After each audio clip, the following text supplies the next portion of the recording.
ज्ञानतिमिरान्धस्य ज्ञानञ्जनशलाकया चक्षुरुन्मिलितं येन तस्मै श्रीगुरुवे नमः।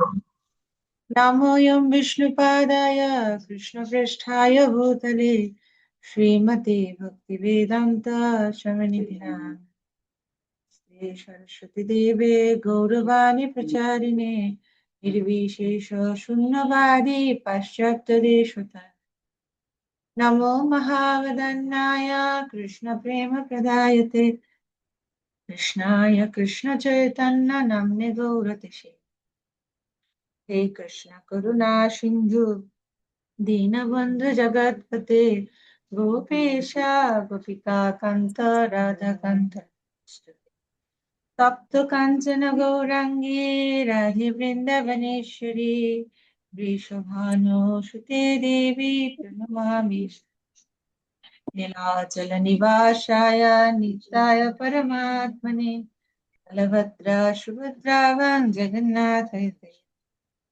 वञ्चाकल्पतरुभ्यश्च कृपासिन्धुभ्येव च पतितानां पावनेभ्यो वैष्णवेभ्यो नमः। जय श्री कृष्ण चैतन्य प्रभु नित्यानंद श्री अद्वैत गदाधर शिवसदि गौरभक्तवृंद हरे कृष्ण कृष्ण कृष्ण हरे हरे हरे राम राम राम हरे। जय जगत गुरु श्रील प्रभुपाद की जय। संवित भक्तवृंद जय। हरे कृष्ण। আমরা ক্লাসে কোথায় ছিলাম? আমরা ক্লাসে পঞ্চম অধ্যায়, ঠিক আছে?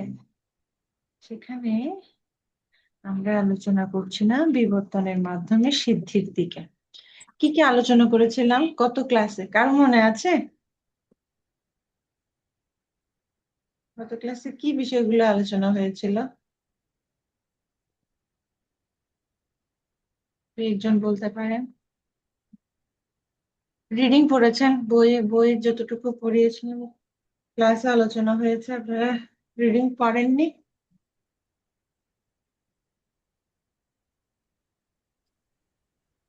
হ্যাঁ মাতাজি, মুন্নি মাতাজি। হরে কৃষ্ণ। প্রণাম মাতা। মাতাজি, আমাদের যে পরিবর্তন মানে বিবর্তন কাকে বলে এটা নিয়ে আলোচনা হয়েছে, যে আভ্যন্তরীণ এবং বাহ্যিক দুই ধরনের বিবর্তন। মানে এই জীবনে যে প্রতিটা আমরা যে কিশোর বা জন্ম থেকে যে পরিবর্তন গুলো, এটা একটা বিবর্তন। আবার মৃত্যুর মাধ্যমে একটা বিবর্তন। এটা যে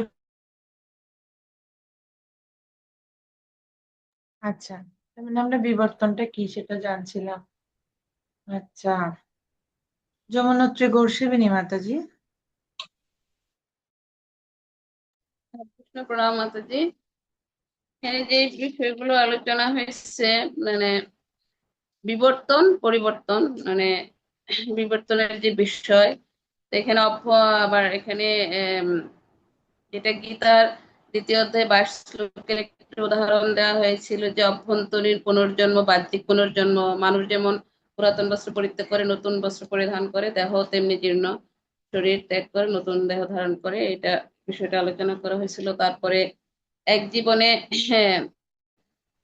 মানে এটা এখানে আরো আলোচনা হয়েছিল যে 6টা পরিবর্তন: জন্ম, বৃদ্ধি, বার্ধক্য, মৃত্যু, এই বিষয়টা আলোচনা হয়েছে। তারপরে প্রমাণ, মান প্রমাণ, শব্দ প্রমাণ, প্রত্যেক প্রত্যেক প্রজাতিকে ভগবান বিভিন্ন আকারে সৃষ্টি করেছে।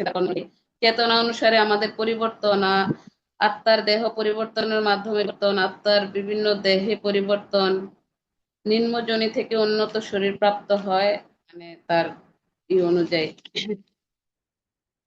এই বিষয়গুলো আলোচনা হয়েছে মাতাজি। আচ্ছা, আচ্ছা, কেউ বলতে পারবেন? মাতাজির রিভিউ যখন দিয়েছেন দুটো বিষয় আসছে, আভ্যন্তরীণ বিবর্তন, আভ্যন্তরীণ কি বলা হচ্ছে, আভ্যন্তরীণ আর একটা বাহ্যিক পুনর্জন্ম, তাই না? বিষয়টা কি কে বলতে পারেন? অভ্যন্তরীণ পুনর্জন্ম আর বাহ্যিক পুনর্জন্ম কি? অন্য কেউ যারা পয়েন্ট শেয়ার করেছেন তারা ছাড়া? কোনটা আভ্যন্তরীণ পুনর্জন্ম, কোনটি বাহ্যিক পুনর্জন্ম? কে বলবেন?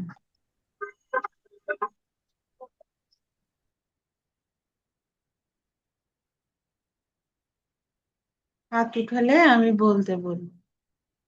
তিনি বলতে চান হ্যান্ড রেজ করুন। সবার ম্যাক্সিমাম ভিডিও অফ কেন? কোথায় আছেন আপনারা? না এগুলো সাবাইছে, এগুলো সাবাইছে দেখবা। আভ্যন্তরীণ পুনর্জন্ম কি? কারো মনে নেই? মনে আছে?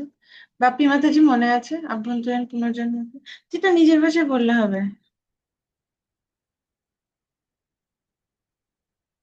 বইয়ের ভাষায় নয়, নিজের ভাষায় যা মনে আছে ক্লাস থেকে। হরে কৃষ্ণ মাতাজি। আভ্যন্তরীণটা হচ্ছে আমাদের দেহগত পরিবর্তন।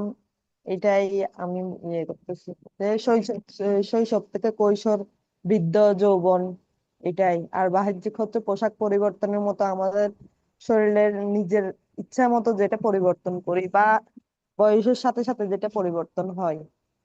ওকে, মানে আভ্যন্তরীণ পুনর্জন্মটা ঠিক আছে, ভেরি গুড। যে আমরা অনেকগুলো শরীর এক জীবনে অনেক পরিবর্তন হচ্ছে না, বাল্য থেকে হ্যাঁ, কৈশোর, শৈশব, শৈশব থেকে কৈশোর, কৈশোর থেকে বৃদ্ধ হচ্ছে। তো একটা জীবনে অনেক শরীর পরিবর্তন হচ্ছে, এটা হচ্ছে আভ্যন্তরীণ পুনর্জন্ম। আর বাহ্যিক পুনর্জন্ম কি? বাহ্যিক পুনর্জন্ম হচ্ছে মৃত্যুর মাধ্যমে আরেকটা শরীর ধারণ করা।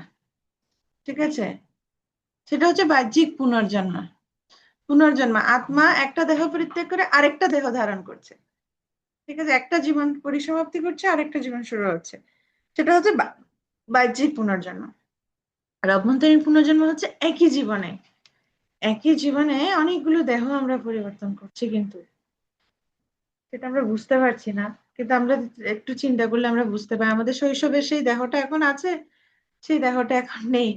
তার মানে এটা পুনর্জন্ম হয়েছে আমাদের, আভ্যন্তরীণ পুনর্জন্ম। আচ্ছা, তারপরে আমরা আর কেউ বলতে চাই?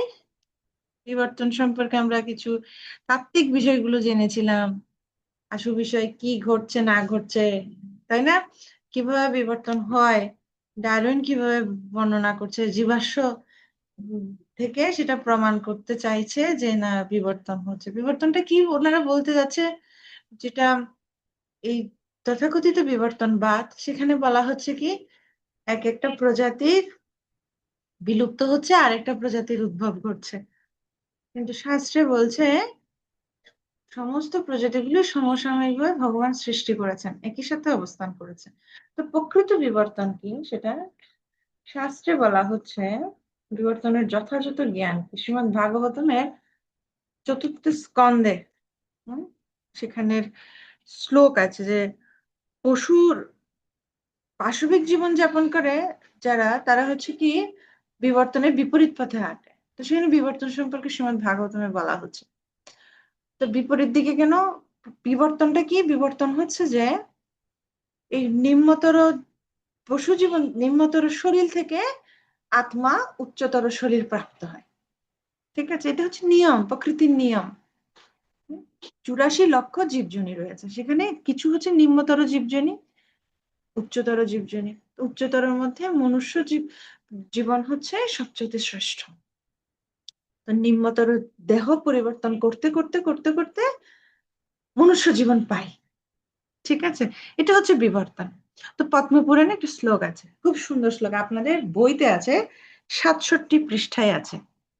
ঠিক আছে, জলজা নবলক্ষ্যানি স্থাবরা লক্ষ বিংশতি ক্রিময়া রুদ্র সংখ্যা পক্ষিণাম দশলক্ষণম পাশব ত্রিংশ লক্ষানি চতুর্লক্ষানি মানুষা। জলজা নবলক্ষানি, নবলক্ষানি, 9 লক্ষ কি রয়েছে? জলজ প্রাণী রয়েছে। ঠিক আছে, জলজ মানে কি?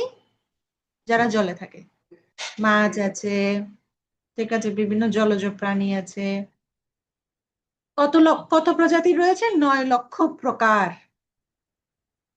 স্থাবরা লক্ষ বিংশতি। স্থাবর জীব, স্থাবর জীব মানে যারা স্থাবরে থাকে, ঠিক আছে, বৃক্ষ লতা, আচ্ছা 20 লক্ষ, ঠিক আছে, মানে 20 লক্ষ, ঠিক আছে। তাহলে কত হচ্ছে? জলজা নবলক্ষানি স্থাবরা লক্ষ আমরা একটু ক্যালকুলেট করব, আমরা একটু গণবো, ঠিক আছে। কত হয়েছে? 20 আর 9 29, ঠিক আছে। ক্রিমায়া রুদ্র সংখ্যক, রুদ্র সংখ্যক মানে কতজন রুদ্র রয়েছে?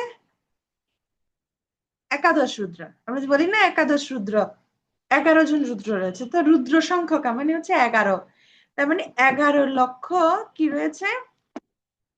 কীট পতঙ্গ এসব রয়েছে, কৃমি কীট এসব রয়েছে 11, ঠিক আছে।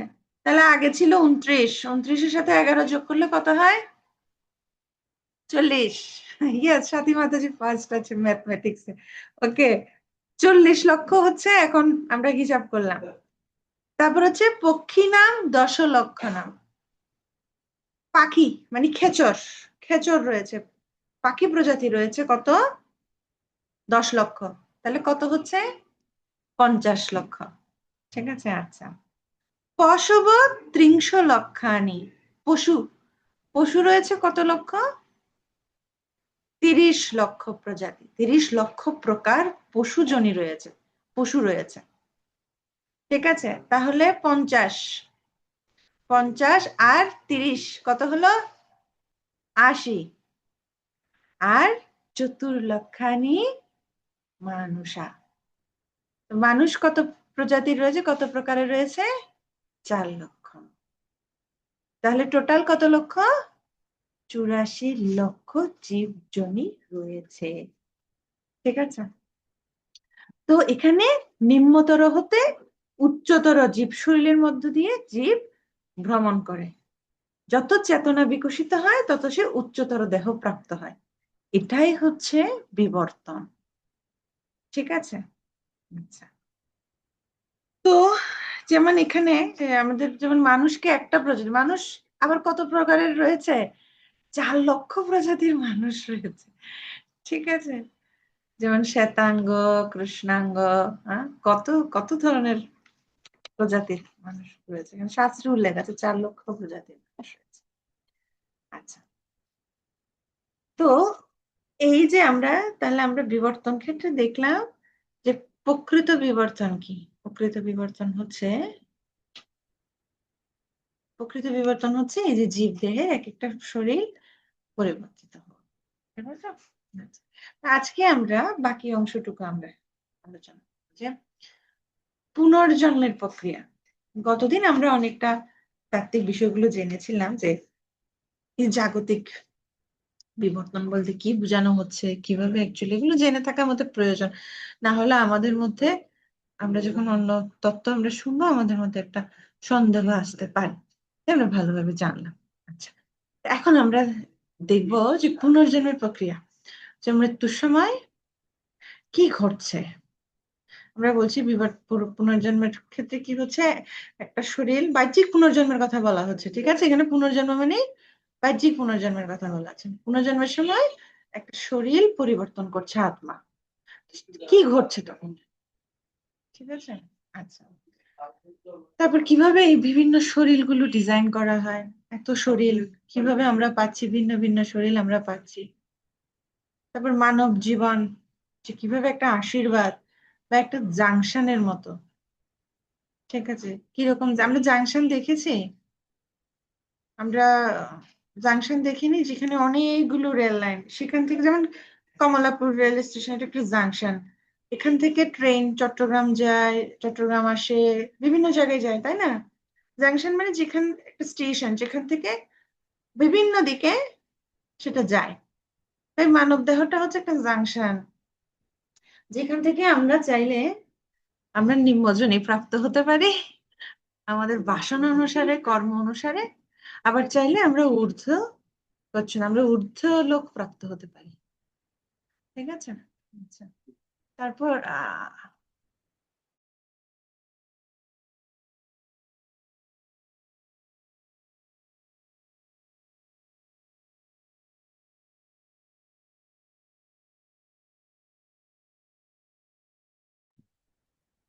হ্যাঁ, তারপর আমরা একটা সুন্দর এই টপিক রিলেটেড আমরা একটা গল্প আছে বলতে আমরা সেটা দেখবো, ঠিক আছে? আমাদের আজকের ক্লাস স্লাইডটা চেঞ্জ হয়েছে, আপনারা দেখতে পাচ্ছেন স্লাইড যে চেঞ্জ হয়েছে নাকি আগের স্লাইডটাই? এটা একজন পড়ুন, স্লাইডে যেটা দেখতে পাচ্ছেন সেটা পড়ুন তো, সাথী মাতাজি পড়ুন তো। হরে কৃষ্ণ মাতা প্রণাম। পুনর্জন্মের প্রক্রিয়া। মৃত্যুর সময় কি ঘটে? যখন সেই স্থূল দেহটির বিনাশ হয়, তখন মন, বুদ্ধি ও অহংকার সমন্বিত সূক্ষ্ম শরীর আর একটি স্থূল দেহে গমন করে। স্থূল দেহের বিনাশ হলেও স্থূল দেহের মূলীভূত সূক্ষ্ম দেহের অস্তিত্ব বজায় থাকে। পাপ কর্ম বা পুণ্য কর্মের উপর ভিত্তি করে আত্মা সুখ ভোগ বা দুঃখ ভোগের জন্য পরবর্তী কোনো স্থূল দেহে গমন করে। এভাবে সূক্ষ্ম দেহ একের পর এক স্থূল দেহে গমন করে।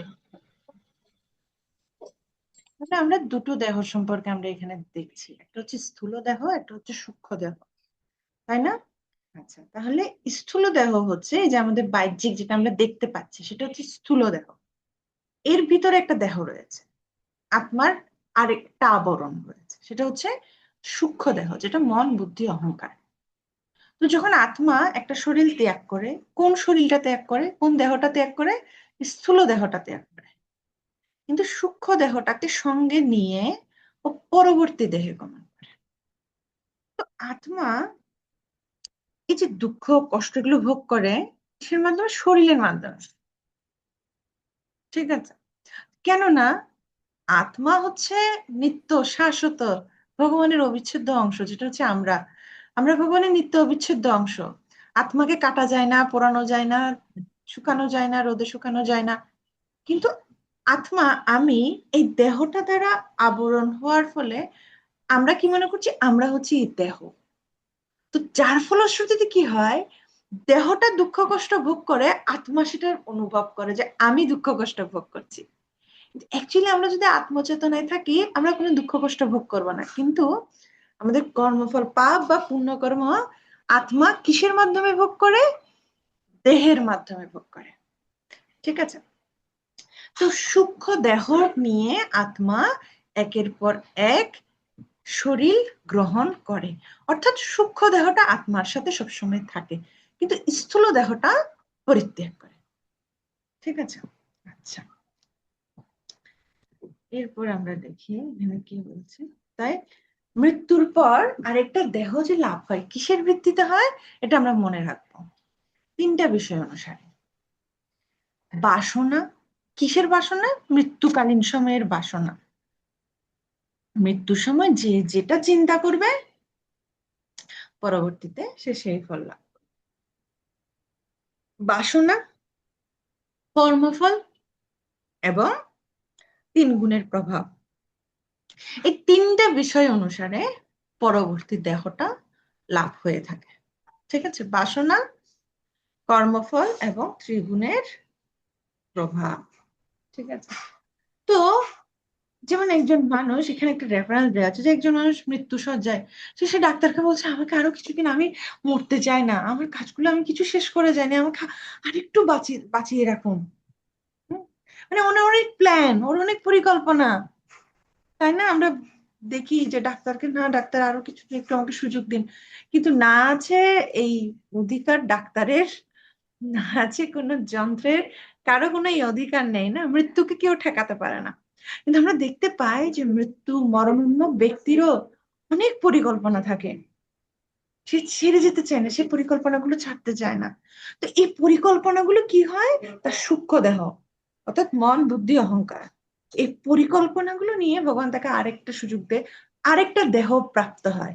তাই পরবর্তী দেহে সে তার সেই পরিকল্পনাগুলো অনুসারে সে কার্য করে, সেগুলো বাস্তবায়ন করা শুরু করে, ঠিক আছে? আচ্ছা, তো যখন এটা একজন পড়ুন, হরে কৃষ্ণ মাতাজি, আমি পড়বো। ঋতু দীপেশ্বরী, হ্যাঁ পড়ুন মাতাজি। প্রণাম মাতা। যখন স্থূল দেহের বিনাশ হয় জীবের বাসনাগুলো মনের দ্বারা পরিবাহিত হয় এবং পরবর্তী জন্মে জীবাত্মা ভগবানের কৃপায় সেই বাসনাগুলো তৃপ্ত করার সুযোগ পায়। আমাদের চিন্তা চেতনা থেকে বাক্য, বাক্যসমূহ থেকে কর্ম, কর্মসমূহ থেকে অভ্যাসের সৃষ্টি হয়। সেই অভ্যাসগুলো পরিণত হয় চরিত্রে এবং সেই চরিত্র থেকে সৃষ্টি হয় স্বভাবের। ভাজা সিমেন্টে যেমন গভীর ছাপ বসে যায়, ঠিক তেমনি এই স্বভাব আমাদের দ্বিতীয় প্রকৃতিতে রূপান্তরিত হয়, আর সেখান থেকেই জন্ম হয় দ্বিতীয় চেতনার, যেমন শোষক, স্বার্থপর, অহংকার, প্রবঞ্চক, ভীতু, নিন্দুক, নিঃস্বার্থ, বন্ধুত্বপূর্ণ, বিবেচক, যত্নশীল, সহ্যশীল, বিনীত, সরল, সহযোগী ইত্যাদি। যিনি সারা জীবন ইন্দ্রিয় তৃপ্তির মাধ্যমে কাটিয়েছেন, তিনি মৃত্যুকালে হঠাৎ করে ভগবানের স্মরণ করতে পারেন না। কারো চিন্তা, বাক্য এবং কর্ম তার চেতনার উপর খুব গভীর ছাপ ফেলে। হরে কৃষ্ণ, প্রণাম। তাহলে আমরা যেটা চিন্তা করব, তাহলে সেটাই কি হবে? আমাদের বাক্য। আমরা যেভাবে চিন্তা করব সেই অনুসারে আমরা কথা বলবো, আর আমরা যেভাবে কথা বলবো সেটা অনুসারে আমাদের অ্যাকশন, কর্ম হবে। ঠিক আছে? তাহলে কর্মগুলো থেকে আমাদের অভ্যাসের সৃষ্টি হবে। তাহলে এটা কতটা ইম্পর্টেন্ট হচ্ছে চিন্তা বা চেতনাকে ঠিক করা। তাহলে আমরা চেতনার স্তরে কাজ করব, তাহলে আমাদের ধীরে ধীরে আমাদের অভ্যাস ঠিক হয়ে যাবে, আমাদের ক্যারেক্টার ঠিক হবে। ঠিক আছে? হ্যাবিট হয়, অভ্যাস হয়, আর অভ্যাসটা দীর্ঘদিন ধরে করতে করতে ওটা আমাদের চরিত্র হয়ে যায়। তো সেজন্য আমাদের চিন্তা বা চেতনা এখানে কাজ করা উচিত। তো তাই শ্রীলা প্রভুপাদ আমাদের এই সোসাইটির নাম দিয়েছেন কি? Krishna international society for Krishna consciousness. চেতনা, কৃষ্ণ চেতনায় থাকতে হবে। বা আরেকটি অ্যাব্রিভিয়েশনে বলা হচ্ছে ইসকন, ISKCON। তো বলা হচ্ছে ইজ কৃষ্ণ কনসিয়াসনেস অন, মানে আমাদের কৃষ্ণ চেতনা কি অন আছে? যদি অন থাকে তাহলে আমরা ইসকন। ঠিক আছে, তাহলে আমরা কৃষ্ণ ভক্তিতে রয়েছি, কৃষ্ণ ভাবনামৃত সঙ্গে আছি। কৃষ্ণ চেতনা, কৃষ্ণ চেতনায় থাকা, আমরা সারাদিন কি নিয়ে চিন্তা করছি? তো কিছু বিষয় রয়েছে, আমরা মূলত 2-3 ধরনের আমাদের চিন্তা থাকে। যেমন কিছু হচ্ছে আমরা সচেতন ভাবে চিন্তা করি। যেমন যখন আমরা এখন যেমন আমরা ক্লাসে আছি, এখন আমাদের চিন্তাটা সচেতন, আমি সচেতন আছি, এখন আমি চিন্তা করছি ক্লাসের বিষয়গুলো নিয়ে, আমি ধ্যান দিয়েছি। কিন্তু এই বিষয়টাতে নিয়ে আমাদের যতক্ষণ আমরা সচেতন হয়ে চিন্তা করছি ঠিক আছে, কিন্তু আমাদের এই বিষয়গুলো নিয়েও কাজ করতে হবে। যখন আমরা সচেতন থাকি না, তখন আমরা আমাদের কি চেতনায় কি আসছে। যেমন আমরা অনেকগুলো কাজ করি যেখানে অতটা সচেতন ভাবে কাজ করতে হয় না। যেমন সাপোজ সাথী মাতাজি বাসা থেকে দোকানে যান, তাই না? ওখানে সচেতন ভেবে না যে এই 1 কদম 2 কদম, আমাকে 10 কদমেই দোকানে পৌঁছাতে হবে, আমি কদম গুনে গুনে, পা গুনে গুনে যাই। আমরা ওভাবে হাঁটি না, তাই না? আমরা এমনিতেই হাঁটি। তখন আমাদের কোনো বুদ্ধি খাটাই না, হাঁটছি, তখন কোনো মাথা কাজ করছে না। তখন আমরা কি চিন্তা করছি? ঠিক আছে, তখন আমাদের চিন্তায় গিয়েছে আমাদের অনেকগুলো কাজ আছে। যেমন আমরা ব্রাশ করি, সকালে ব্রাশের সময় আমরা চিন্তা করি না যে বাম দিকে দিব, এখন ডান দিকে ব্রাশ করব, উপরে দিব, এটা না, হাত যেদিকে যায় আমরা ব্রাশ করি। তো ওই মুহূর্তে আমাদের চেতনায় কি আসছে, আমরা কি চিন্তা করছি? ঠিক আছে, আমরা কি কৃষ্ণ ভাবনাময় কোনো বিষয় চিন্তা করছি? আমরা হরে কৃষ্ণ মহামন্ত্র চিন্তা করছি? আমরা কি চিন্তা করছি? ঠিক আছে, যখন আমরা অবচেতন থাকছি তখন আমরা কি চিন্তা করছি? এটা খুব ইম্পর্টেন্ট। আমরা যেরকম চিন্তা করবো সে ধরনের আমাদের বাক্য হবে, সে ধরনের আমাদের কর্ম হবে, সে ধরনের আমাদের ধীরে ধীরে অভ্যাস এবং আমাদের চরিত্র গঠন হবে। ঠিক আছে, তো আমাদের চিন্তার লেভেলে আমাদের কাজ করতে হবে। আর চিন্তা এখানে বলছে কি, এগুলো আমাদের খুব গভীর ছাপ ফেলে। আমরা সারা জীবন যদি না করি, মৃত্যুকালে আমাদের হঠাৎ হঠাৎ করে এটা স্মরণ আসবে না। সারাদিন আমরা এভাবে প্র্যাকটিস করব, আমরা সারা জীবন প্র্যাকটিস করব, তখন মৃত্যুর সময় আমাদের আমাদের মনে আসবে। ঠিক আছে? আচ্ছা, তো এটা এখানে যে এই যে জীবাত্মা যে একটা দেহ কিভাবে তার বাসনাগুলো আরেকটা দেহে যাচ্ছে, খুব সুন্দর 15 অধ্যায় 8 নং শ্লোকে ভগবত গীতায় বলছে এটা হচ্ছে কি বায়ুর গন্ধ পরিবহনের মতো।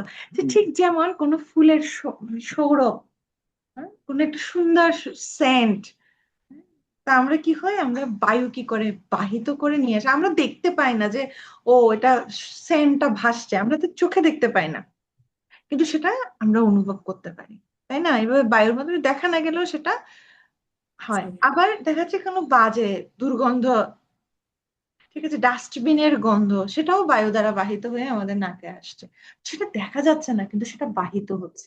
ঠিক তেমনি আত্মার দেহান্তরটা এখানে বলা হচ্ছে খুবই সূক্ষ্ম। এটা খুবই সূক্ষ্ম। তো মৃত্যুর সময় মনের যে অবস্থা সেই অনুসারে একটা বিশেষ শরীর, সেই পরবর্তী যে দেহটা সেটা প্রাপ্ত হয়, ঠিক আছে? তো এটাই হচ্ছে দেহান্তরের প্রক্রিয়া। তো এখন এখানে যে বিষয়টা বলা হচ্ছে সেটা হচ্ছে কি, শরীরগুলো ডিজাইন করা হচ্ছে কি অনুসারে, জীবাত্মার বাসনা অনুসারে। অনেক শরীর রয়েছে, আমরা জেনেছি 84 লক্ষ প্রজাতি, তার মানে 84 লক্ষটা পোশাক রয়েছে, বুঝা যাচ্ছে?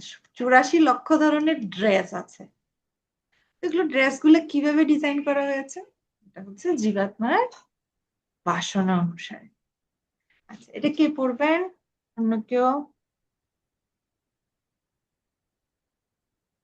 ওকে, মহুয়া মাতাজি পড়ুন।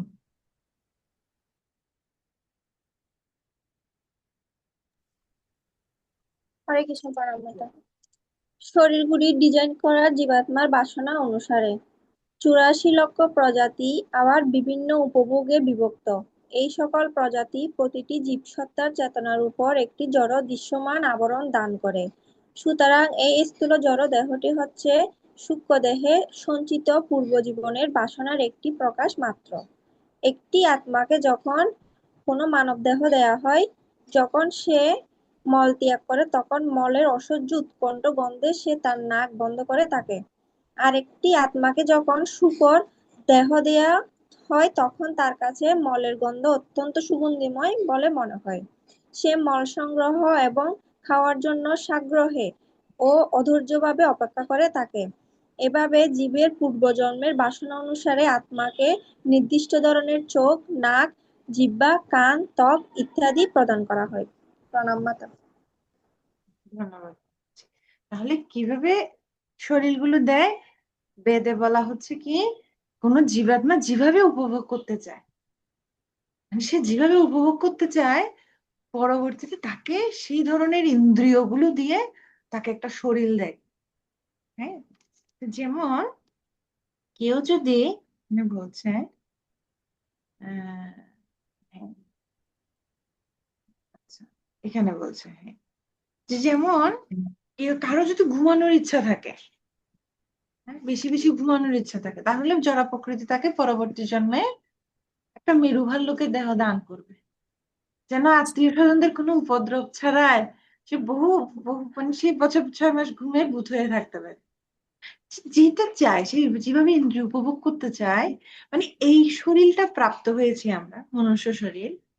এই শরীরে আমরা যেভাবে কার্য করব, প্রকৃতি সেটা দেখবে, সেটা দেখে পরবর্তীতে আমাদের সেই শরীরটা প্রদান করবে। কিন্তু অন্যান্য জনিদের ক্ষেত্রে, অর্থাৎ মনুষ্য ছাড়া অন্য যে 80 লক্ষ জীব প্রজাতি আছে, সেখানে কিন্তু এই বিচার নেই, সেখানে পাপ পুণ্যের বিচার নেই, কর্মফল নেই, কারণ তারা প্রকৃতিকে বিরুদ্ধাচরণ করে না। যেমন বাঘ হরিণকে শিকার করছে, এটা প্রকৃতি প্রদত্ত তার বিধান, বাঘ হরিণকে শিকার করবে, ঠিক আছে, সেখানে কোনো নিয়ম নেই। তো অন্যান্য পশুতে জনীদের ক্ষেত্রে কি হয়, সেটা বিবর্তনের প্রকৃতি প্রদত্ত নির্দিষ্ট নিয়ম আছে, যে এর পরবর্তীতে সে কোন শরীর প্রাপ্ত হবে। তাদের ইন্দ্রিয় উপভোগের জন্য তাদেরকে কোনো কোনো শাস্তি বা কোনো কিছু দেয়া হয় না, ঠিক আছে, এটা প্রকৃতি প্রদত্ত ভাবে তারা পরবর্তী শরীর প্রাপ্ত হয়। কিন্তু মনুষ্য শরীরে আমরা যে ধরনের ইন্দ্রিয় উপভোগের প্রচেষ্টা করব, পরবর্তীতে আমাদের সেই ধরনের একটা শরীর প্রদান করবে। ঠিক আছে। তারপর কারো যদি রক্ত মাংস খেতে খুব পছন্দ হয়, প্রকৃতি তাকে কি করবে? বাঘের দেহ দান করবে। তো কিছু মানুষ আছে, মানে বলছেন যে যারা বিপরীত লিঙ্গের প্রতি খুব আসক্ত, তো তাদেরকে কি করা হচ্ছে? বৃক্ষদেহ। কারণ বৃক্ষদেহে তার কোনো আহ কি নেই, কোনো সেন্স নেই, সেজন্য বলছে গাছের বৃক্ষদেহ খুবই কঠিন। হুম, তো এইভাবে প্রকৃতি তাদেরকে পরবর্তী দেহটা প্রদান করবে। ঠিক আছে। আচ্ছা, তো আমরা যেখানে ছিলাম সে বিষয়টা আলোচনা করি যে জীব কি হচ্ছে, এক একটা শরীর পাচ্ছে, কিন্তু সে কি মনে করছে, যেমন শুকুর, সে ইন্দ্রিয় উপভোগে এত মগ্ন যে সে মল খাচ্ছে, সেটা তাকে শুনে সুগন্ধ মনে হচ্ছে। ঠিক আছে। তো এইভাবে জীবের বাসনা অনুসারে পরবর্তীতে তার ইন্দ্রিয় সমূহ প্রদান করা। তো এখানে একটা বিষয় বলছে, যে এখানে বলছে যে সুযোগ পাওয়া মাত্রই আমাদের মনের অবস্থা সমূহ বাহ্যিক রূপ লাভ করে। আমাদের মনের যেগুলো উপযুক্ত সুযোগ পেলে সেগুলো বাহ্যিক ভাবে এখানে একটা এক্সাম্পল দিচ্ছি, যেমন টিভি স্টেশনের তরঙ্গ সব জায়গায় প্রবাহিত হয় না, যেভাবে আমরা টিভি দেখতে থাকি, সেটা তরঙ্গটা হয় টিভি স্টেশন থেকে, তাই না? তো আমরা দেখতে পাই তরঙ্গ বিভিন্ন আকার ধারণ করছে, ঠিক তেমনি মনের যে অবস্থা সমূহ, মনের বিচার সমূহ, সেগুলো আকাঙ্ক্ষা থাকলে, বাসনা থাকলে, সেগুলো পরবর্তী শরীরে সেগুলো প্রকাশ পায়। ঠিক আছে। তো এখানে এই যে এতগুলো শরীর রয়েছে, এগুলোকে বলা হচ্ছে এক একটা ড্রেস। ঠিক আছে। তো কত বৈচিত্র্য রয়েছে, সেগুলো হচ্ছে ভিন্ন ভিন্ন আমাদের বাসনা অনুসারে, আমরা যেরকম বাসনা করব অনেক প্রজাতি রয়েছে। ঠিক আছে। ওখান থেকে যে কোনো একটা দেহ আমাদেরকে প্রদান করা হবে। তাই খুব সাবধান। এখন এই ধরনের নিম্নজনী প্রাপ্ত হলে আবার কত লক্ষ জনি পর আমরা যে আবার মনুষ্য শরীর পাবো, এটার কোনো গ্যারান্টি নেই। তো শাস্ত্রে খুব সুন্দর একটা এক্সাম্পল দেয়া হচ্ছে যে একবার কি হয়েছে, আমরা গজেন্দ্র, এখানে যে ছবিটা দেখতে পাচ্ছি আমরা বুঝতে পারছি, আমরা আগে শুনেছি কিনা আমরা জানি না, এখানে কাকে দেখানো হচ্ছে? এখানে গজেন্দ্রকে দেখানো হচ্ছে না, এই যে কুমির। তাহলে এই লীলামৃততে কি হয়েছিল, এর আগের কাহিনীটা এখানে বলা হচ্ছে। একবার অগস্ত্য মুনি মহারাজ ইন্দ্রদুম্ন নামে এক রাজা ছিলেন, তিনি মহান ধার্মিক রাজা ছিলেন। তো ওনাকে দেখতে আসছিলেন, কিন্তু মহারাজ ইন্দ্রদুম্ন অগস্ত্য মুনিকে যথাযথ অভ্যর্থনা জানাননি। তো যেহেতু মুনির প্রতি এটা অপরাধ, আমাদের বলা হচ্ছে আমাদের বৈষ্ণব দর্শনে আমাদের আনন্দিত হওয়া উচিত, তাকে যথাযথ অভ্যর্থনা জানানো উচিত। তো যেহেতু তিনি মুনি ছিলেন, তো সেখানে তিনি অভিশাপ প্রদান করেন যে যেহেতু নিশ্চলের মতো ছিলেন, কোনো আদর আপ্যায়ন করেননি, তাই মহারাজ ইন্দ্রদুম্নকে তিনি অভিশাপ দেন যে তিনি পরবর্তী জন্মে একটা হাতির শরীর পাবেন। ঠিক আছে। আবার এদিকে কি হয়ে গেছে, মানে এগুলো ভগবত পরিকল্পনায় হয়েছে। এদিকে হুহু নামে এক গন্ধর্ব, গন্ধর্ব ছিলেন। তো সেই গন্ধর্ব তিনি দুষ্টুমি করে একজন মহর্ষি দেবল, এটা মহান মহান মুনি ঋষি, তো সেই দেবলের সাথে দুষ্টুমি করে পা টেনে জলে নামিয়ে দিয়েছে।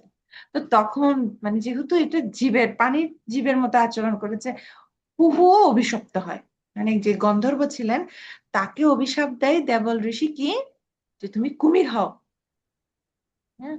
তো যদিও মুনি ঋষিদের অভিশাপ, কিন্তু অ্যাকচুয়ালি সেটা আশীর্বাদ, কেননা পরবর্তীতে তারা দুজনেই সাক্ষাৎ ভগবান শ্রীহরির দর্শন লাভ করেছেন। হ্যাঁ। তো আমরা দেখতে পাই এভাবে, যদিও মুনি ঋষিরা আমাদের কাছে আপেক্ষিক বিচারে মনে হতে পারে এটা রং, কিন্তু আমাদের কোনো পক্ষ অবলম্বন করা উচিত নয়, কারণ এর মাধ্যমে তারা মহান কৃপা পায়। তো যেমন গজেন্দ্র, তিনি গজরাজ, তিনি হাতিদের রাজা হন, এবং তিনি খুব আমোদ প্রমোদ সমস্ত তার সঙ্গী সাথীদেরকে নিয়ে, হস্তিনীদেরকে নিয়ে বিলাস করতে যান জলে, এবং সেখানে কুমির দ্বারা আক্রান্ত হন, এবং তাদের মধ্যে হাজার হাজার বছর ধরে এই যুদ্ধ চলতে থাকে। যেহেতু জলে কুমিরের শক্তি বেশি, তাই তিনি আর পারছিলেন না, তখন তিনি একটা পদ্ম ফুল তুলে তিনি ভগবানের উদ্দেশ্যে নিবেদন করেন। তখন সাক্ষাৎ ভগবান সেখানে আবির্ভূত হয়ে গজেন্দ্রকে রক্ষা করে। খুব সুন্দর গজেন্দ্রের প্রার্থনা শ্রীমদ্ ভাগবতমে আছে। তো এখানে মুনি ঋষিরা যে অভিশাপ দেন এর মানে এই নয় যে তাদের মধ্যে বিদ্বেষ ভাব আছে বলে তারা অভিশাপ দিচ্ছে, এটা আশীর্বাদ। শ্রীহরির দর্শন লাভ করতে পেরেছেন। তো যেমন আমরা দেখতে পাই নলকূবের এবং মণিগ্রীব যখন শ্রী নারদ মুনির চরণে অপরাধ করেছেন, নারদ মুনি অভিশাপ দিয়েছেন যে তোমরা বৃক্ষ হবে, কিন্তু সেটা কি হয়েছে, সেটা আশীর্বাদ হয়েছে না? কেন? তারা স্বয়ং সেই ব্রজরাজ শ্রীকৃষ্ণের সেই বাল্যলীলা তারা সাক্ষাৎ দর্শন করতে পেরেছে, হ্যাঁ, ভগবানের সে অঙ্গ স্পর্শ করতে পেরেছে, এবং ভগবানের দ্বারা উদ্ধার লাভ করেছে। সেজন্য এটা একটা আশীর্বাদ স্বরূপ। কিন্তু আহ এখানে একটা গুরুত্বপূর্ণ বিষয় যেটা এখানে বলা হচ্ছে সেটা হচ্ছে কি, আত্মার বাহ্যিক জড়দেহ থেকে স্বাধীন একটি নির্দিষ্ট স্বরূপ রয়েছে। ঠিক আছে, যে বাহ্যিক জড়দেহটাই আমরা নই, আমরা হচ্ছে চিন্ময় আত্মা। এই যেমন এখানে এক্সাম্পল গুলো দিচ্ছে, যেমন একজন মানুষ বক্সিং এর জন্য এক ধরনের গ্লাভস পরতে পারে, তাই না? অপারেশন করার জন্য এক ধরনের গ্লাভস পরবে, ভিন্ন ভিন্ন গ্লাভস আছে কিন্তু, তাই না? আবার ডিশ ওয়াশিং এর জন্য অনেকে গ্লাভস পরে যাদের হাতে অ্যালার্জির সমস্যা, এক ধরনের গ্লাভস আছে। বৈদ্যুতিক মেরামতের জন্য তারা আরেক ধরনের গ্লাভস পরতে পারে। কিন্তু দেখুন এখানে গ্লাভস গুলো পরিবর্তন হচ্ছে, কিন্তু হাতের কোনো পরিবর্তন হচ্ছে? হাতটা কি? ঠিক তেমনি আত্মাও বিভিন্ন দেহ ধারণ করছে বাসনা কর্ম অনুসারে, কিন্তু আত্মা পরিবর্তিত নয়। এই যে মানব দেহ, মানব জীবন আমরা পেয়েছি, এটা খুব ইম্পর্টেন্ট। এটা হচ্ছে ভবিষ্যৎ নির্ধারণের একটা জাংশন, যেটা বলছিলাম, একটা জাংশন যেখান থেকে আপনি চাইলে বিভিন্ন জায়গায় যেতে পারেন।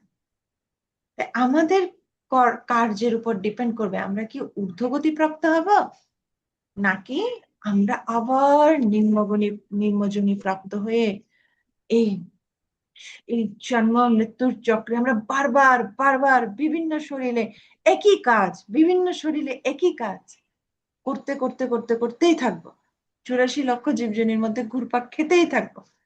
এটা আমাদের উপর সিদ্ধান্ত। ঠিক আছে? আচ্ছা, এখানে বলা হচ্ছে কি, জীবাত্মা যদি অপকর্ম করে, পশু সুলভ মানসিকতা করে, পশু আর মানুষের মধ্যে পার্থক্য কি? পশুও আহার করছে, মানুষও আহার করছে, তাই না? পশুও নিদ্রা যাচ্ছে, মানুষও নিদ্রা যাচ্ছে, পশুও আত্মরক্ষা করছে, মানুষও আত্মরক্ষা করছে, পশুও বংশ বিস্তার করছে, সন্তান জন্ম দিচ্ছে, মানুষও দিচ্ছে। এবং পশু সুলভ মন মানসিকতা, পশুদের যে ধরনের মন মানসিকতা, মানুষের যদি একই কাজ মন মানসিকতা থাকে, তো তাহলে সেটা পশু থেকে কোনো অংশ উন্নত নয়, এবং পরবর্তী জন্মে সে অবশ্যই পশু শরীরই প্রাপ্ত হবে। ঠিক আছে? কিন্তু বলছে যে যদি পশু দেহে জীবাত্মা যদি থাকে, ও আধ্যাত্মিক প্রগতি লাভের সুযোগটা হারায়। পশুদের এই সুযোগ নেই যে প্রশ্ন করা যে আমি কে, আমি কোথা থেকে এসেছি, ভগবানের সাথে আমার কি সম্পর্ক, এই বিচারবোধ তাদের নেই। ঠিক আছে? কেবল মনুষ্য শরীরে আমরা ভগবানের সেবা করতে পারি, আমরা ভগবানের নাম জপ করতে পারি, আমরা ভগবত ধামে ফিরে যাওয়ার জন্য যোগ্যতা অর্জন করতে পারি। তাই এই যে মনুষ্য শরীর পেয়েছে, এটাকে হেলায় হারানো উচিত নয়। এটা খুব রিস্ক, আর সময়ও খুব কম। সময় খুব কম। এই মনুষ্য শরীর, এই যে যতটুকু আয়ু, এর মধ্যে আমাদের কাজ করে ফেলতে হবে। ঠিক আছে? পরের দিনে ফেলে রাখলে।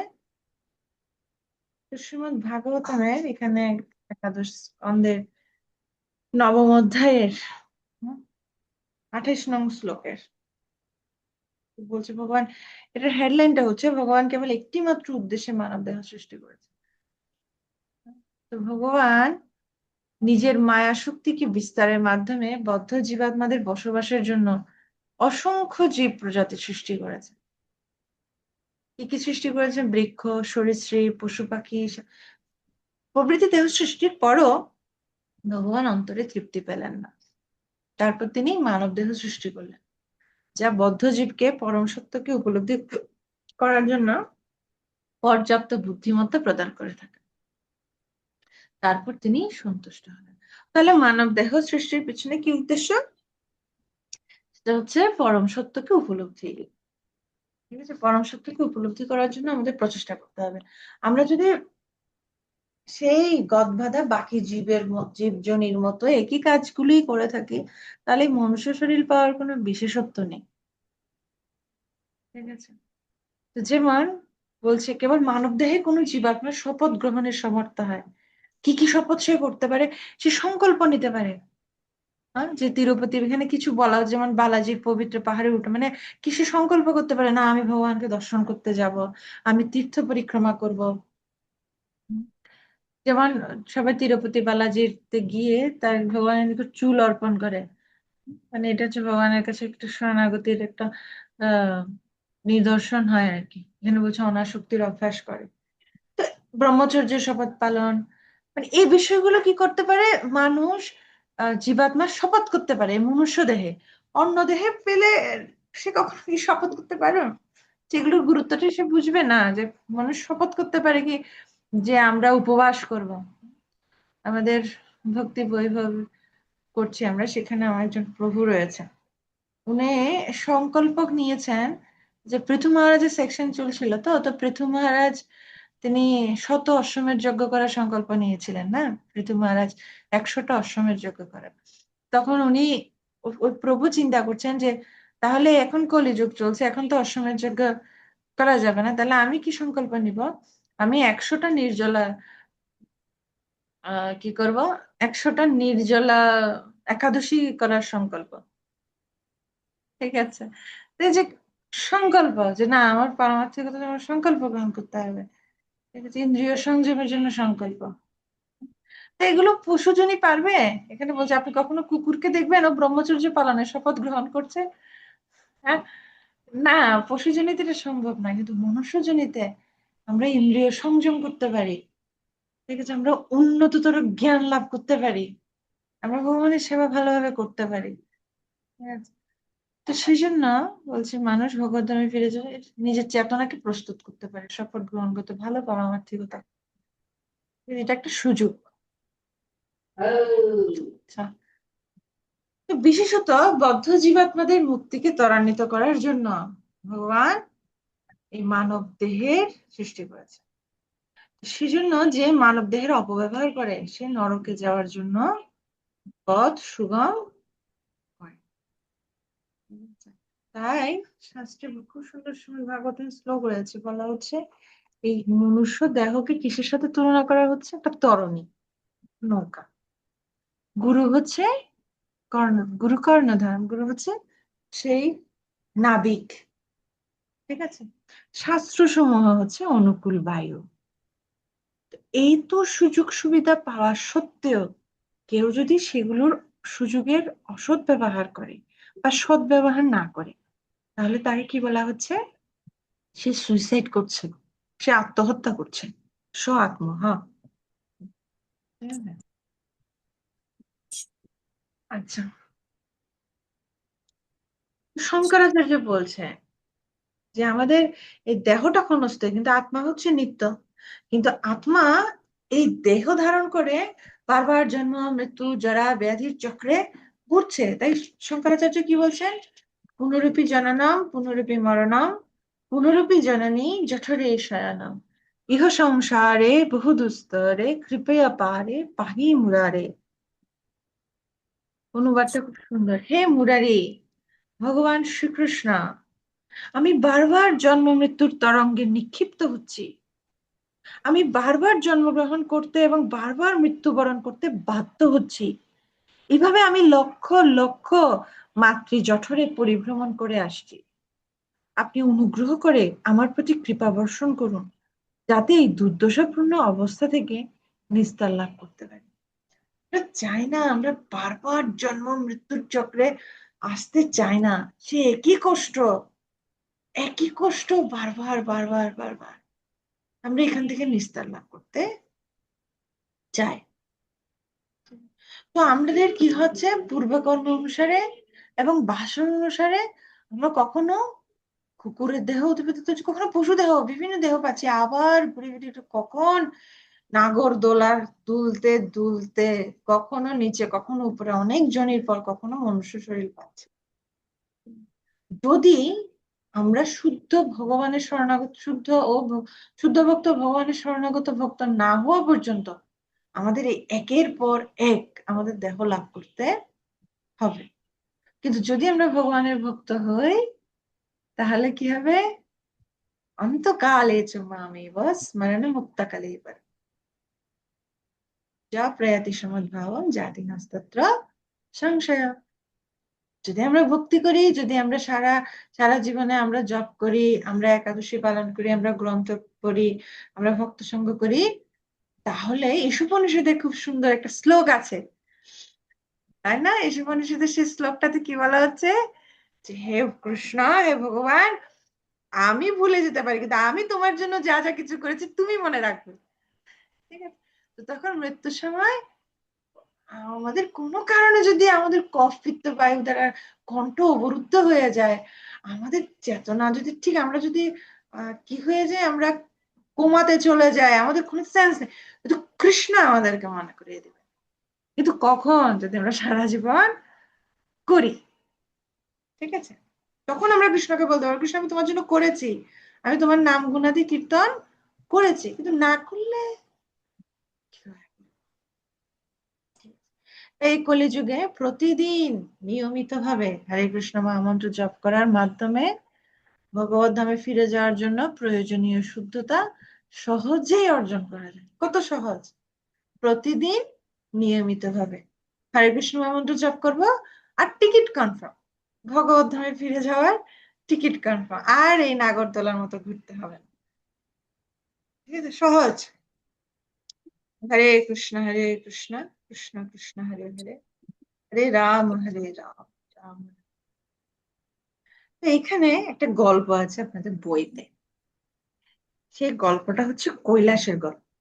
যদি সরাসরি ক্লাস হতো আমরা এটা ড্রামা করতাম, মানে আমরা এটা অভিনয় করতাম, কিন্তু এখানে তো অভিনয় করার আমাদের সুযোগ নেই, তাই আমরা গল্পটা আমরা পড়ছি, আপনারা পড়বেন, আমি সংক্ষেপে বলছি। দেখ, কৈলাস নামে কি ছিল, একটা লোক ছিল, ঠিক আছে? সে কি করতো, সে অত্যন্ত আসক্ত ছিল, তার গৃহের প্রতি অত্যন্ত আসক্ত ছিল। তো নারদ মুনি, তিনি এই সমস্ত ভক্তদের উদ্ধারের জন্য তিনি অত্যন্ত কৃপাময়। তো তিনি জীব উদ্ধারের জন্য তিনি চিন্তা করছেন যে অত্যন্ত আসক্ত ব্যক্তি, ওকে যদি উদ্ধার করতে পারি তাহলে কিছু একটা লাভ হবে। তো তিনি কৈলাসের কাছে আসলেন, এসে বললেন যে কৈলাস, যে চলো আমার সাথে চলো, আমি তোমাকে বৈকুণ্ঠে নিয়ে যাব। ঠিক আছে? তো তুমি আমার সঙ্গে বৈকুণ্ঠে চলো। এরকম যদি আমাদেরকে বলে তাহলে কি অবস্থা হবে আমাদের? আমাদের এখন মনে হচ্ছে না না না, আমাদের যদি বলে তো আমরা এখনই চলে যাবো, কিন্তু না, আমরাও কৈলাস কিনা, আমরা একটু মিলিয়ে দেখবো যে আমরাও এক একটা কৈলাস কিনা। ঠিক আছে? তো কৈলাস খুব আদর আপ্যায়ন করলেন, যে ঠিক আছে, ঠিক আছে, খুব ভালো মুনিবর, আপনি এসেছেন স্বয়ং নারদ মুনি।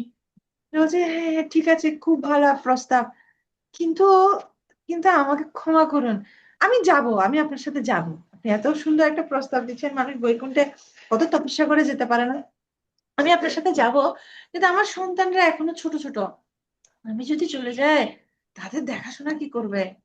ঠিক আছে, আমি গৃহের কর্তা, তা ওরা বড় হোক, এরপর আপনি আবার আসবেন, আমি আপনার সাথে যাব। তো এরপর ছেলেরা বড় হলো, নারদ মুনি আবার আসলেন, তখন বলছেন চলো কৈলাস, চলো। তখন ও বলছে যে আরে আহ, মুনিবর আপনি এসেছেন, কিন্তু আমি তো ছেলেটাকে একটু বিয়ে দিতে পারিনি, আমি যদি বিয়ে না দিয়ে যাই সন্তানদের, তাহলে ওর মা কিভাবে এই সবকিছু দায়িত্বগুলো সামলাবে, আমি বিয়েটা দিইনি, আপনি এরপরে আসুন। তো ঠিক আছে, নারদ মুনি আবার আসলেন, তখন ছোট ছোট নাতি নাতনি, যে দেখুন এই যে নাতি নাতনি হয়েছে, ওদেরকে এখন স্কুলে কে নিয়ে যাবে, আমি যদি না থাকি তো স্কুল, ওরা একটু বড় হোক, নাতি নাতনি গুলো বড় হয়ে গেলে আমি চলে যেতে পারবো, আমার আর কোনো দায় দায়িত্ব নেই সংসারের প্রতি, আমি বৈকুণ্ঠে যেতে পারবো। ঠিক আছে? তো এরপরে আসছেন, তো তারপরে দেখা যাচ্ছে কি কৈলাস মারা গেছে। ঠিক আছে, মারা গিয়ে কি হয়ে গেছে, সে সেখানে কুকুর হয়েছে। মানে কুকুর যেহেতু ঘরের প্রতি অত্যন্ত আসক্ত ছিল না, তাই পরবর্তী শরীর কি পেয়েছে, কুকুর হয়ে ঘর পাহারা দিচ্ছে। ঠিক আছে, এখন এসে দেখে কি কিরে কোথায় কৈলাস, তখন কৈলাস ঘেউ ঘেউ করছে, আর নারদ মুনি সমস্ত জীবের কথা বুঝতে পারেন, তাই না? তো তিনি বলছেন, আরে মুনিবর আমি কৈলাস। আরে নারদ মুনি দুঃখ করছে, আরে কৈলাস তুমি কুকুর দেহ প্রাপ্ত হয়েছে, আচ্ছা কুকুর দেহ প্রাপ্ত হয়েছে, চলো বৈকুণ্ঠে চলো। বলছে দেখুন মুনিবর, আমি আপনার সাথে যেতাম, কিন্তু সমস্যা কি হয়ে গেছে, ছেলেগুলো একটাকেও মানুষ করতে পারলাম না। এত সহায় সম্পত্তি সব আমি জোগাড় করলাম, আর আমার মৃত্যুর পর আমি দেখছি এগুলোর কোনো কোনো যত্ন নেই, ওরা সব নেশাভূত হয়ে পড়ে থাকে। আর আমার এত সহায় সম্পত্তি সবগুলো কখন না চোর ডাকাত এসে নিয়ে যায়। তাহলে আমি এত কষ্ট করে এত সহায় সম্পত্তি সব জোগাড় করলাম, এখন এই অপদার্থ ছেলেগুলোর জন্য যদি সহায় সম্পত্তি সব নিয়ে যায়, তো আমাকে এখন পাহারা দিতে হবে।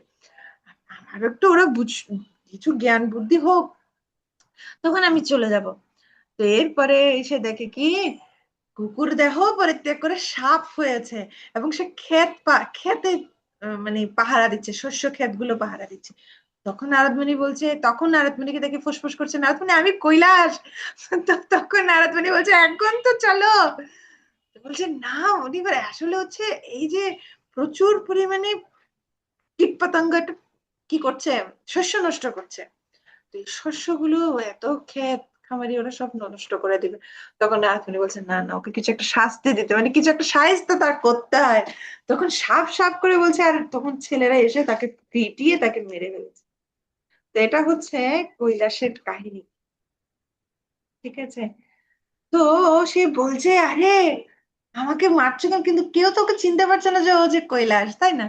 তো এইভাবে জীব তার শরীর পরিবর্তন করে, কিন্তু আসক্তির কারণে সে পরবর্তীতে ভিন্ন ভিন্ন শরীর প্রাপ্ত হয়। তো তো আমাদের মনুষ্যের শরীরটা হচ্ছে বিশেষ। আমরা চাইলে উচ্চতর গতি আমরা প্রাপ্ত হতে পারি, উচ্চতর দেহ এই মনুষ্য জন্মের সৎ ব্যবহার করে। আর যদি অপব্যবহার করি, তাহলে আবার নিম্নতর জনিতে আমাদের অধঃপতিত হতে হবে। ঠিক আছে, হরে কৃষ্ণ হরে কৃষ্ণ কৃষ্ণ কৃষ্ণ হরে হরে, হরে রাম রাম রাম। এর কোনো প্রশ্ন আছে বা কোনো কিছু কমেন্টস আছে করতে চান? হ্যাঁ, যমুনত্রী গৌরসেবিনী মাতাজি।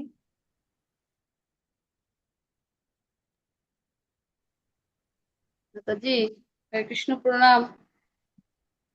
আমি একটা বিষয় বুঝতে চাচ্ছি যে মানে 84 লক্ষ যোনি ভ্রমণের পর মানব জন্ম, এটা বলে, হ্যাঁ, বা শাস্ত্রে আছে। তাইলে এখানে 80 লক্ষ প্রজাতি বিভিন্ন রকমের কীট পতঙ্গ পশু পাখি জলজ প্রাণী, তার 4 লক্ষ হলেও মানব জাতি। এখন আমি এটা বুঝতে চাচ্ছি মাতাজি যে এখন এই এই যে 80 লক্ষ এই এই জুনি ভ্রমণ করার পর আমরাই 4 লক্ষ মানব জাতি, তাহলে আমরা কি ওই 4 লক্ষের মধ্যে আমরা কোন স্তরে আছি? আর এই প্রতিটা 80 লক্ষ যে এটার মধ্যে কি আমরা কি প্রতিবার কর্ম অনুসারে কি এক একটার মধ্যে, নাকি এটা শুরু থেকে আমরা যে জলজ প্রাণীর থেকে আস্তে আস্তে মানব জাতি হয়েছে, এটা আমি ক্লিয়ার হতে চাচ্ছি, নাকি কর্ম অনুসারে এক একটা আহ, মানে দেহ ধারণ করা হয়েছে? মানে এটা আবার 80 লক্ষ কেন, তার কমও না বেশি না, এটা কি এই বিষয়টা শাস্ত্রে একটু। বর্ণনা করা হয়েছে, শাস্ত্রে বর্ণনা করা হয়েছে 84 লক্ষ জীবজনের কথা। ঠিক আছে, 84 লক্ষ জীব প্রজাতি রয়েছে। এখন আপনার প্রথম প্রশ্ন হচ্ছে কি, আমরা সেই 4 লক্ষের মধ্যে কত লক্ষ প্রজাতির মধ্যে পড়ছি, কততম লক্ষ? তো এটা বিষয় হচ্ছে কি, প্রথমত হচ্ছে কি, আমরা মনুষ্য শরীর পেয়েছি, এটা হচ্ছে অনেক বিগত কত লক্ষ কত কোটি বছর ধরে ঘোরার পর আমরা এই মনুষ্য শরীর পেয়েছি, সেটা আমরা নিশ্চিত নয়, তাই না? সেটা আমরা জানি না, আমরা এর আগে কত যোনি প্রাপ্ত হয়েছি বা এর আগের যোনিগুলো কি কি, সেটা আমরা জানি না। তবে শ্রী শ্রীমদ ভক্তিচারু স্বামী গুরু মহারাজ একটা কোটেশন আছে, যে আমাদের পূর্ব জীবনে আমরা কি ছিলাম, কোথা থেকে এসেছি, কত যোনি প্রাপ্ত হয়েছি। তো বলছে এত প্রশ্ন না করে পরবর্তীতে কি যোনি পাবো, পরবর্তীতে কি হব, এই প্রশ্ন খুব গুরুত্বপূর্ণ। ঠিক আছে, তো অতীত নিয়ে প্রশ্ন করার চাইতে যিনি বুদ্ধিমান তিনি হচ্ছে ভবিষ্যৎ নিয়ে প্রশ্ন করবেন। ঠিক আছে, তাই আমরা আচার্যদের থেকে আমরা এটা শিক্ষা নিচ্ছি। তবে নিশ্চিতভাবে আমরা অনেক অনেক জনি আমরা ভ্রমণ করেছি। বলছে বহুজনী, ভক্তিবিনোদ ঠাকুর বলে বহুজনী ভূমিনাথ পাইলু চরণ। অনেক জনই আমরা ভ্রমণ করেছি। হয়তো অনেক সাধু গুরু বৈষ্ণবদের অহেতুকী কৃপার ফলে আমরা মনুষ্য দেহে অনেক ভালোভাবে আমরা ভগবত ভক্তি, আমরা কৃষ্ণের সাথে যুক্ত হতে পারছি, আমরা ভগবত ভক্তি করতে পারছি। তার মানে আমাদের পূর্বজন্মে শাস্ত্রের শ্লোক আছে না, বহু তপস্যা যাগ যজ্ঞ ধ্যান ধ্যান করার ফলশ্রুতিতে হয়তো বা আমরা এই জন্য অনেক সুন্দর বৈষ্ণব সঙ্গ পাচ্ছি। ঠিক আছে, হরে কৃষ্ণ। আর কারো কোনো প্রশ্ন আছে? কোনো কোনো মন্তব্য? ওকে, তাহলে আপনাদের মধ্যে যারা জমা দেননি চতুর্থ অধ্যায় পর্যন্ত, খুব ইম্পর্টেন্ট, ক্লাস কিন্তু শেষ। ঠিক আছে, মানে পজিটিভ থিঙ্কারের গ্রন্থগত ক্লাস অ্যাকচুয়ালি শেষ। তো আপনাদের চতুর্থ অধ্যায় পর্যন্ত 5 তারিখের মধ্যে, আজকে 2 তারিখ, তাই আর 3 দিন সময় আছে, কাইন্ডলি পাঠিয়ে দিন। ঠিক আছে, পিডিএফ করে চতুর্থ অধ্যায় পর্যন্ত পাঠিয়ে দিন। ঠিক আছে, আর আগামী ক্লাসে আমরা পঞ্চম অধ্যায়ে ক বিভাগ, খ বিভাগ এবং গ বিভাগের প্রশ্নগুলো আলোচনা করব, আপনারা লিখে ফেলবেন। ঠিক আছে, আর আগামী ক্লাসে পরীক্ষা হবে। ঠিক আছে, পরীক্ষা কি কি পরীক্ষা হবে? আমরা চতুর্থ অধ্যায়ের পরীক্ষা দিইনি, তাই না? চতুর্থ এবং পঞ্চম 2 অধ্যায়ে পরীক্ষা হবে।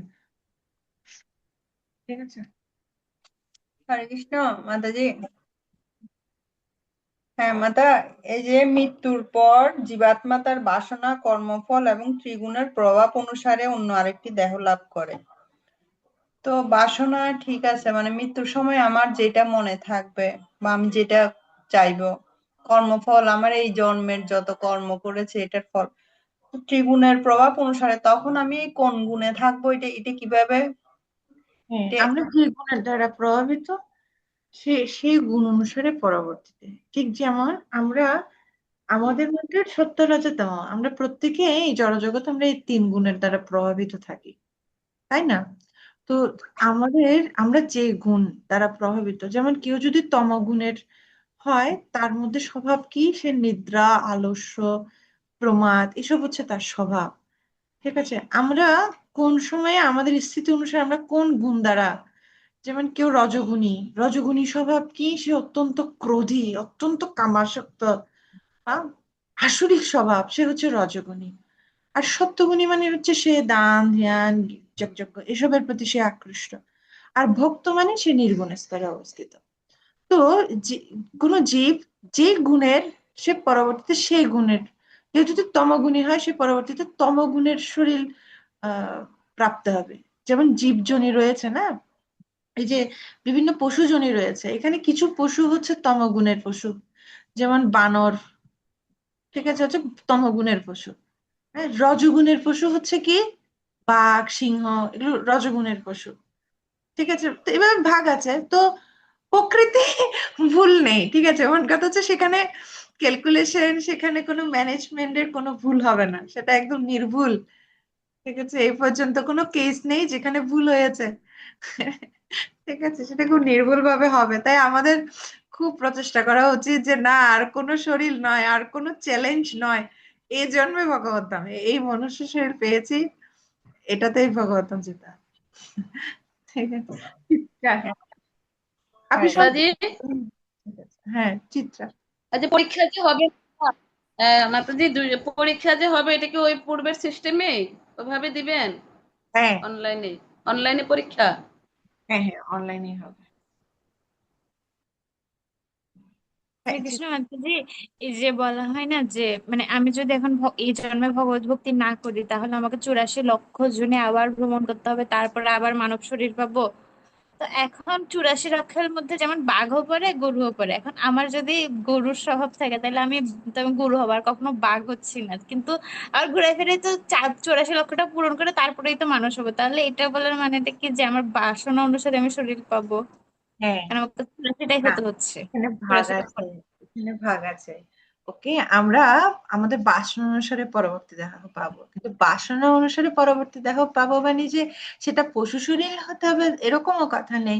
যেমন আমরা এখানে বলা হচ্ছে, যেটা বলছিলে তুমি যে মৃত্যুকালে আমাদের বাসনা অনুসারে আমরা পরবর্তী দেহ পাবো না। আমি একটা বিষয় বলতে যাচ্ছিলাম, এটা মাথা থেকে হঠাৎ করে আউট হয়ে গেছে। আহ যাই হোক, আমাদের যেরকম বাসনা থাকবে আমরা পরবর্তীতে সেরকম, যেমন জড়ভরতের আমরা ভরত মহারাজের দৃষ্টান্ত দেখি না, ওনার মৃত্যুর সময় চিন্তা ছিল কি, হরিণের চিন্তা করছিলেন, তাই পরবর্তী দেহটা তিনি হরিণের দেহ প্রাপ্ত হয়েছেন। ঠিক আছে? তো আর আমরা পরবর্তীতে আমরা যদি কিছু ভগবত ভক্তি, কিন্তু ভগবত ভক্তির পাওয়ার কি, নেহ বিক্রমনাশস্তে প্রত্যবায়ন বিদ্যতে স্বল্পমপি ধর্মস্য ত্রায়তে মহতভয়া। তো অল্প মাত্র অনুষ্ঠানও অনুষ্ঠাতাকে মহাভয় থেকে পরিত্রাণ করে। আমরা যদি অল্প অনুষ্ঠানও করি, সেটাও সেটাও ফিক্সড ডিপোজিট, মানে সেটা কাউন্ট হবে। ঠিক আছে? এবং ভগবদ গীতায় শ্লোকে বলা হচ্ছে না যে শৃণুতাম শুচিতাম গৃহে যোগাভ্রষ্ট বিজায়তে। কেউ যদি ভগবত ভক্তি করার অবস্থায় তার পতনও হয়, তবে পরবর্তী জন্মে তার ক্ষেত্রে সে বাঘ সিংহের শরীর পাওয়ার রিস্কটা নেই। পরবর্তী জন্মে সে কি হবে, সে সুযোগ পাবে, সে ধনী বণিকের গৃহে অথবা ভক্ত পরিবারে জন্মগ্রহণ করতে পারে। কিন্তু বিষয়টা হচ্ছে, আমরা দেখতে পাই ধনী বণিকের গৃহে, যেমন এখন যারা ধনী আছে ভগবত ভক্তি করছে, টাফ না, ওদের ধন ঐশ্বর্যের গর্বে কতজন ভগবত ভক্তি করছে, ওরা ভগবানের প্রতি শরণাগত হতেই চায় না ধনের গর্বে। তার মানে কি ওদের পূর্বজন্মের পুণ্য ছিল, পুণ্য প্রভাবিত ধনী ধনী গৃহে জন্মগ্রহণ করেছে, তাই না? কিন্তু করছে না, ভক্তি করছে না। তো তার মানে আমরা এই রিস্কটা নিতে পারবো না যে আমরা এই জন্মে ভক্তি করবো না, অসুবিধা নেই, যা করেছি যথেষ্ট করেছি, আগামী জন্মে তো সুচি ধনী বণিকের গৃহে জন্মগ্রহণ করবো, তখন করতে পারবো। তো এরকম হবে না। ঠিক আছে?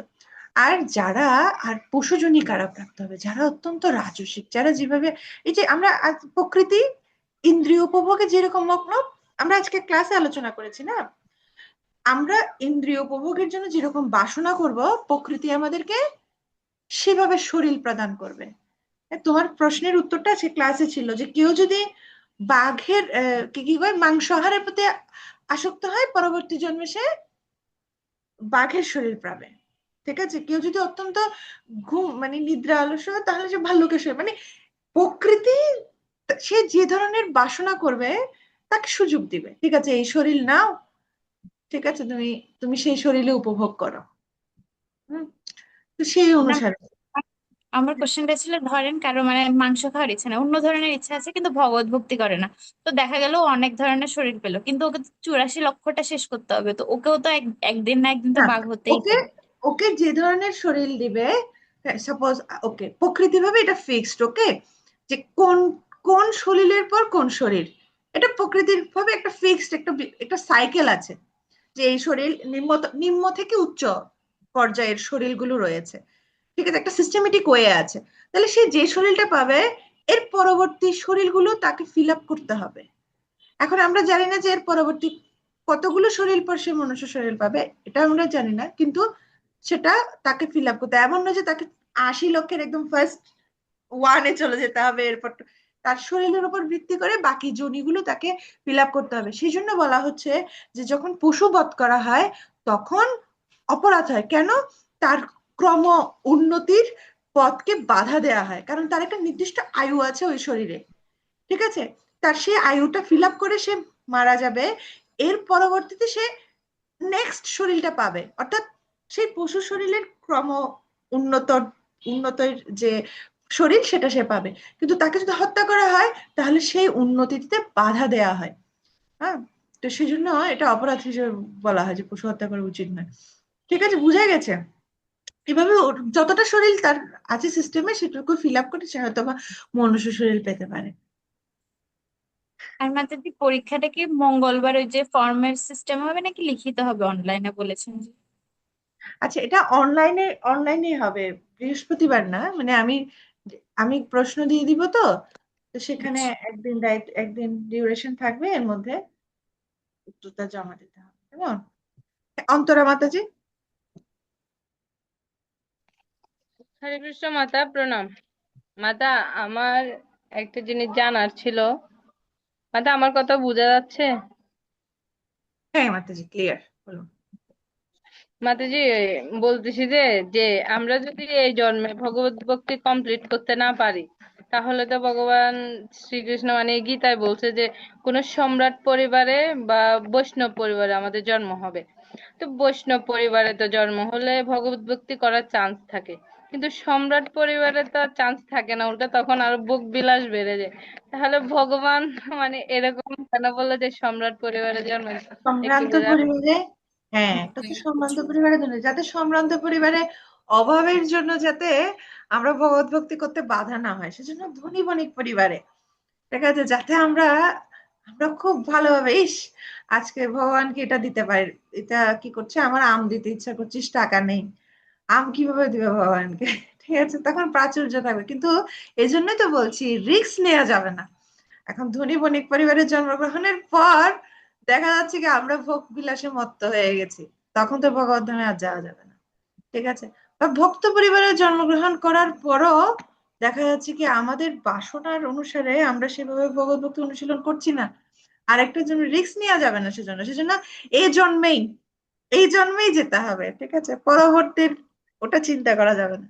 এই জন্মে যথেষ্ট সুযোগ পাচ্ছি, এই জন্মে আমরা সৎ সঙ্গ পাচ্ছি, সৎ শাস্ত্র পাচ্ছি, সৎ গুরু পাচ্ছি, এটা বেস্ট চান্স। আগামী জন্মের জন্য রাখলে আগামী জন্মে যে এই সুযোগগুলো পাবো, এটার কোনো গ্যারান্টি নেই।